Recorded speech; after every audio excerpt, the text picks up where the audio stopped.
नमिता आज तिच्या नवऱ्याच्या दिलेल्या सुखापासून नाराज होती, कारण ते अर्धवट राहिले होते. तिला आपली इच्छा दाबून ठेवावी लागत होती. सकाळचे 6 वाजले होते आणि नमिता व तिचा नवरा सकाळीच मजा करत होते. नवरा तिला किस करत होता आणि जवळ घेऊन नको नको ते करत होता. नमिता पण त्याला साथ देत खूप खुश होती. पण तेवढ्यात तिचा नवरा म्हणाला, "बस झालं," असं म्हणून तो उठला आणि स्वतःला सावरत म्हणाला, "मला ऑफिसला लवकर जायचं आहे." तो लगेच रूममधून बाहेर गेला, ब्रश केला, अंघोळ केली आणि तसाच ऑफिसला निघून गेला. पण नमिता मात्र तिथेच बसून राहिली. तिला अर्धवट सुख मिळाल्यामुळे ती खुश नव्हती, म्हणून ती स्वतःच आपले सुख अनुभवत होती. तेवढ्यात तिचा सासरा तिच्या मागे उभा राहून हे सगळं बघत होता. नमिताला काहीच माहीत नव्हतं. ती आपलं सुख अनुभवत होती. थोड्या वेळाने ती भानावर आली आणि मागे फिरून बघते तर तिचा सासरा तिला मागून बघत होता. हे कळल्यावर तिला काय करावं ते सुचेना. ती सॉरी असं स्वतःच पुटपुटत होती. तिचा सासरा तिच्या जवळ आला आणि काहीही न बोलता बाहेर निघून गेला. नमिता स्वतःला सावरत होती आणि तिच्या डोक्यात अनेक विचार फिरत होते. आता काय होईल आणि सासरा कोणाला सांगेल का, असे विचार तिच्या मनात येत होते. ती बेडरूम आवरत बसली आणि सासरा कामावर जाईपर्यंत ती रूमच्या बाहेर आली नाही. सासरा कामावर गेल्यावर नमिता थोडी शांत झाली आणि किचनमध्ये जाऊन कामाला लागली. पण सकाळचे कान तिच्या डोक्यातून जात नव्हते.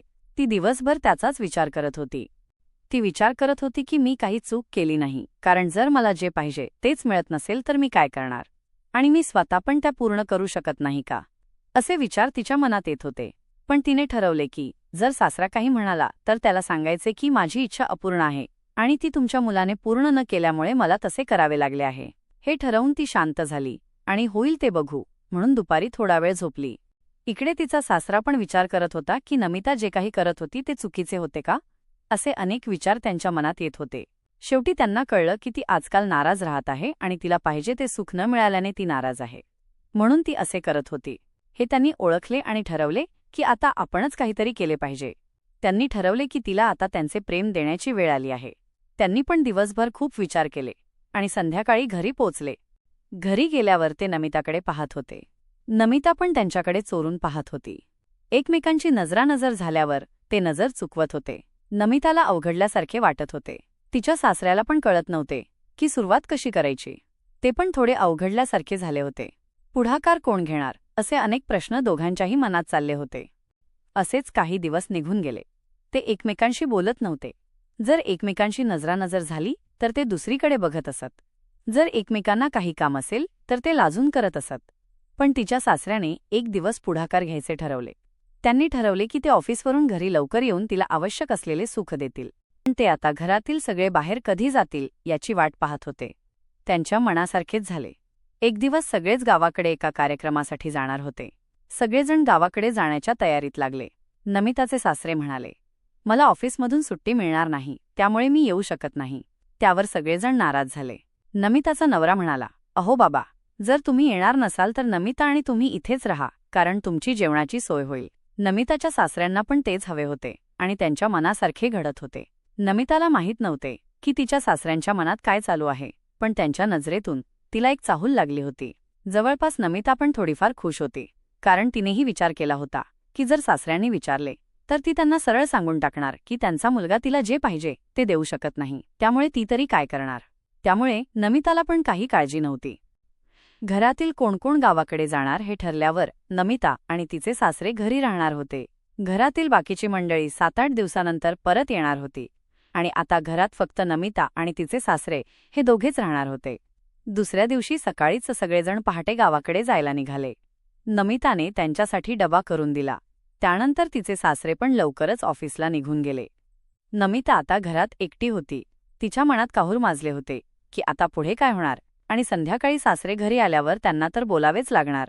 नमिताने खूप विचार केला आणि शेवटी तिने जे ठरवले होते ते सांगायचे ठरवले आणि आराम केला. इकडे सासरे पण दिवसभर विचार करत होते की आता घरी जायचे आणि नमिताला जे सुख मुलगा देऊ शकला नाही ते सुख द्यायचे. संध्याकाळी 5 वाजता नमिताचे सासरे घरी आले. नमिताला आश्चर्य वाटले, कारण नेहमी उशिरा येणारे सासरे आज लवकरच घरी आले होते. तिला काय करावे ते सुचत नव्हते. तिचे सासरे घरात आले, फ्रेश झाले आणि त्यांनी नमिताला चहाची ऑर्डर दिली. नमिता चहा बनवून घेऊन आली. चहा ठेवून ती परत किचनमध्ये जाणार. तेवढ्यात नमिताच्या सासऱ्यांनी तिला आवाज दिला, "अगं नमिता, इकडे ये, आपण दोघे बसून चहा पिऊ." नमिता थोडी घाबरली, पण परत येऊन त्यांच्याजवळ बसली. थोड्या वेळानंतर तिचे सासरे नमिताला म्हणाले, नमिता, त्या दिवशी तू जे काही करत होतीस ते मी पाहिले आहे. आणि नमिता, त्यामध्ये तुझी काही चूक नाही. मला वाटतंय माझा मुलगा तुला खुश ठेवत नाही. त्यावर नमिताने, हो, बरोबर आहे तुमचं, असं म्हणून होकार दिला. थोड्याच वेळात त्यांनी एकमेकांशी गप्पा मारायला सुरुवात केली. सासरे म्हणाले, नमिता, तुझी जे काही इच्छा आहे ती मी पूर्ण करतो. म्हणूनच मी गावाकडे गेलेलो नाही, कारण मला माहीत होतं की तुझी इच्छा अधुरी आहे. हे ऐकून नमिता खुश झाली. ते दोघे एकमेकांकडे पाहू लागले. सासरे म्हणाले, चल, आताच आपण इच्छा पूर्ण करूया. नमिता म्हणाली, आत्ता नको. आत्ता जर कोणी आले तर डिस्टर्ब होईल. त्यापेक्षा आपण जेवण वगैरे करू. आता पूर्ण रात्र आपलीच आहे, असं म्हणून ती हसली आणि किचनमध्ये गेली. नमिताचे सासरे खूप खुश होते, कारण त्यांना आता एक नवीन प्रेम मिळालं होतं. नमितासारखी सुंदर स्त्री त्यांना जवळ घेणार होती आणि ते दोघे आपले प्रेम उपभोगणार होते. नमिताने स्वयंपाक केला आणि दोघांनी जेवण केले. त्यानंतर नमिताच्या सासऱ्यांनी घरच्यांना फोन केला आणि पोहोचलात का वगैरे विचारले. त्यांनी थोड्या गप्पा मारून फोन ठेवला, कारण त्यांचा कार्यक्रम चालू असताना कोणीही त्यांना डिस्टर्ब करू नये. आता त्या दोघांना कोणीही डिस्टर्ब करणार नव्हतं. नमिता पण खूप खुश होती. नमिताचे सासरे बेडरूममध्ये जाऊन नमिता येण्याची वाट पाहत होते. तेवढ्यात नमिता बेडरूममध्ये आली. नमिता आत येताच तिच्या सासऱ्यांनी तिला घट्ट मिठीत घेतले आणि भिंतीला टेकून किस करायला लागले. त्यांनी बराच वेळ किस केला आणि नंतर ते बेडवर आडवे झाले आणि एकमेकांना प्रेमाच्या रंगीन वातावरणात लोटून दिले. त्यांनी खूप प्रेम केले. नको नको ते चाळे केले. त्या रात्रीच्या शांत वातावरणात त्यांनी एकमेकांना आपल्या प्रेमात इतकं बुडवून घेतलं की त्यांना बाजूच्या जगाचा विसर पडला होता. त्या दोघांनी आपल्या इच्छा पूर्ण केल्या. त्यानंतर नमिता आणि तिचे सासरे रोज 5-6 दिवस आपल्या प्रेमाचे रंग उधळू लागले. नमिताची अर्धवट असलेली इच्छा आता पूर्ण होत होती. सासऱ्यांना पण काहीतरी नवीन अनुभव मिळत होते, म्हणून ते पण खूप खुश होते.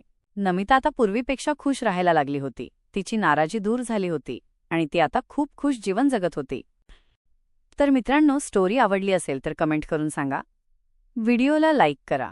चॅनलवर नवीन असाल तर चॅनलला सबस्क्राईब करा. चला, तर पुन्हा भेटूया अशाच नवीन व्हिडिओमध्ये. धन्यवाद.